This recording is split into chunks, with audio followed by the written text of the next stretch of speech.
Dansk, historie, billedkunst og formning, idræt og musik er fag i den danske folkeskole. Men samtidig er det for mange mennesker det daglige arbejde i atelierer, i studier og på museer.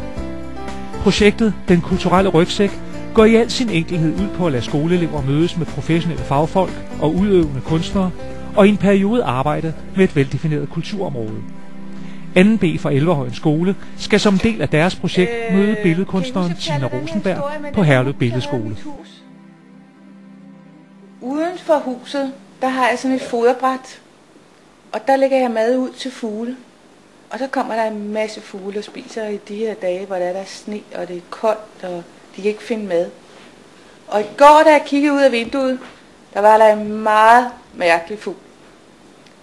Den var gul på brystet, og så havde den grønne vinger, og så havde den faktisk nogle blå pletter på vingerne. Det de lærer lige i øjeblikket, det er at tegne et dyr. Og dyr er bygget op efter nogle former, og det har de lært først på ugen. Og når så der er mange med, som ikke har prøvet at tegne før, så derfor er det vigtigt, at de ligesom kommer med og også synes, at de kan det her. Og derfor har vi lavet den sådan meget simpel og stiliseret. Og når de så har tegnet den her fugl, så spørger jeg så til, hvor kan fuglen være henne? Hvad laver den? For at få baggrund med på billedet. For mange gange så tegner børn et dyr, eller en ting, eller et eller andet, og så er der ligesom ikke en baggrund med på. Så derfor så kommer jeg så med nogle idéer, og de ligger måske lidt udenfor, hvad et dyr normalt kan gøre. Den kan være på månen, den kan være ude at bade, den kan være hjemme i sofaen, den kan være til disco. Den kan faktisk alting. Og så bliver børnenes fantasi aktiveret, og så begynder de at dreje fuglen rundt i rummet, sådan så den ligesom får en anden position end det, de lige har lært. Og derved så kommer de så til at lave deres egne billeder. Jeg har lært at tegne pingviner, det har jeg bare slet ikke kunnet. Og så synes jeg, det er sejt, at der findes så mange pensler. Jeg kunne ikke tegne pingviner før, men så lærte jeg det af Tina. Og så lærte jeg også at tegne fugle, det kunne jeg slet ikke før. Så dypper jeg penslen ned i farven, og så maler I 2 cirkler. Og jeg kunne godt tænke mig, at I laver 3 punkter, og laver dem ikke for store, for de skal fyldes ud med sort. Så skal vi have nogle bogstaver. Og jeg kunne godt tænke mig at Clara, hvor mange bogstaver synes du skulle være, hvis det er mellem 1 og 3 bogstaver, hvor mange synes du så der skal være? Helt klart. 1. 1 bogstav? Okay, 3. Nej, 3 bogstaver? Ja. Okay, vi retter det til 3 bogstaver. Fordi for det første, så skal I lave en ramme. En ramme. Og så flyt derhen, så du kan se mig, Jan. Ja, det har vi her på en Clara, vi laver. Se, nu har jeg lavet ramme. Det næste, der så skal ske, det er, at jeg skal sætte streger med alle dem her. Jeg skal forbinde dem alle sammen. Jamen lad os prøve at se, når vi er færdige, om nogen er bedre. Det ligner ikke hinanden, men det er de samme ting. Det bliver det til sidst til en drømmefanger. Det kunne det nemlig godt være. Det bliver nemlig noget helt andet, end det vi har startet med. Og vi kan jo prøve at se, når vi alle sammen har lavet dem. Der var der hængt på. Nej. Så er det allerede blevet sådan noget andet.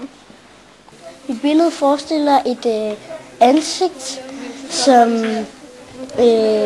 med noget pynt og nogle øreringe. Rent fagligt for mig som lærer og en, der underviser i billedkunst, så har det været et rigtig godt projekt, fordi jeg har fået en ny måde, nogle nye teknikker at tage med over og føre videre i de andre klasser, jeg har i billedkunst. Og jeg har set, hvordan Tina arbejder sammen med børnene, hvordan hun får dem til at gå ind meget i former, i streger, i punkter, og virkelig gjort det sådan halvprofessionelt for dem, og de har lavet nogle fantastisk flotte ting, og vi glæder os rigtig meget til, at de kommer op og hænge, og til at folk kan se, hvad vi har lavet herovre. Med den her opgave, vi har lavet her, der har jeg vist børnene, hvordan man kan starte på et maleri, og hvordan man fylder helt ud til rammen. Jeg har givet dem en struktur, ved at vi har lavet de her mønstre på billedet. Og nogle børn har enormt svært ved struktur og fylde farven ind i felter, som de skulle gøre på et senere tidspunkt. Og de kæmper lidt med det og fylder det ud på hver sin måde. Og nogle lader malingen løbe, og andre de når at fylde det helt ud i rammer. Det er lidt forskelligt. Men ved at give dem den her struktur, så lærer de også at bygge billedet op og komme helt ud til kanterne. Og på den måde så får de også inde i sig selv måske sat struktur på nogle ting i den sidste ende. De får skilt farverne ad. I stedet for at farverne er ligesom rørt rundt som leverpostej, så får de lært at lægge farverne i felter. Og de får lært at blande farven og se farven hver for sig, så de ligger ved siden af hinanden. Og det kan give dem et bedre overblik til, at næste opgave ville være, at vi slipper den her struktur, og vi går ud og maler noget, der ligner noget. Og så vil man se, at børn helt automatisk lægger farverne i flader ved siden af hinanden, og så på den måde bygger billedet rigtigt op. Så det er ligesom et grundlæggende element i, og hvordan man kan bygge billeder op, og hvordan man kan få skilt farverne fra hinanden. Og ja, børn har det godt med det. Det kan jeg se på et senere tidspunkt i processen.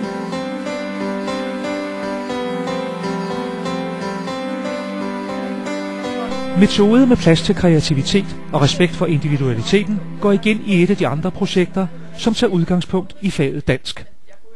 Danskundervisningen har ikke som mål at skabe forfattere, lige så lidt som idrætsundervisningen går ud på at skabe professionelle fodboldspillere. Alligevel er det forfattergerningen, der er bindeledet mellem 6. A fra Hammergårdsskolen, og Cecilie Egen, der som professionel forfatter har nogle værktøjer, som hun er mere end villig til at dele ud af. Snakke en lille smule om det her med at skrive en scene. Vi var inde på det allerede i går. Og så er det bare ellers i gang med at skrive. Det er, hvad I skal lave i dag. Hvis det er det, du mener. Det er programmet for resten af ugen. Det er, hvad I skal lave i dag. Jeg regner med, at det her tager cirka en times tid, og så har I simpelthen resten af dagen. Og i dag skal der virkelig, der skal rykkes i dag. Cecilie Egen er en god forfatter, fordi hun er god til at forklare. For eksempel i vores historie, så har vi valgt mål, en ven, modstander, start og slut. Man kan sørge for, at historien den ikke går lige ud. Hvis det er sådan en klimakskurve der, så skal den gå opad, i stedet for nedad. Ja. Så man skal bygge op til klimaks. Han skulle både have venner, han skulle også have fjender, og han skulle også have modstand, og han skulle have et mål, ikke? Min tilgang, den er på en måde sådan tostrenget. Jeg angriber det lidt fra to sider på den måde, at jeg meget gerne vil give eleverne nogle konkrete redskaber. Altså, hvordan er et godt plot skruet sammen? Hvordan kan man skabe en person, der virker troværdig? Hvordan kan man lave nogle scener, der griber læseren? På den anden side, så vil jeg også meget gerne arbejde med at få kontakt med fantasien. Hvordan man kan bruge ydre sanseindtryk i sin fantasi og få skabt nogle ting, som ikke eksisterer i virkeligheden, men som opstår og alligevel er rigtig virkelige, når de kommer ned på papir. Så det kan være øvelser, hvor de skal visualisere nogle ting, hvor de skal forestille sig noget. Det kan også være øvelser, hvor de skal gå ud i verden og hugge nogle lyde og lugte og synsindtryk og bruge dem i deres tekster. Jeg synes, det er et godt projekt, fordi vi har en god forfatter, som hjælper os, hvordan vi skal starte og slutte teksten, og vi har nogle gode detaljer, om vi kan omformulere os på andre måder. Og nogle gange så skriver vi måske ikke så lange historier nu. Jeg vil blive bedre til at skrive lange, spændende historier. For mig som lærer har det betydet, at jeg har kunne studere eleverne, kunne sidde lidt på sidelinjen og se, hvad det er for nogle mekanismer, der træder i kraft. Og det har været dejligt for mig at se nogle glade, engagerede og meget optagede børn. Jeg tror, det bliver nogle gode historier, og mange af de gode idéer, Cecilie hun har vist os, mange af de gode, spændende måder at arbejde med litteratur på, er noget, jeg vil tage med og bruge, når vi kommer tilbage på skolen. Jeg kan huske den første historie, jeg skrev, den var ikke så god, men det er blevet bedre med tiden. Er det ikke rigtigt? Vi har lært meget om at fantasere og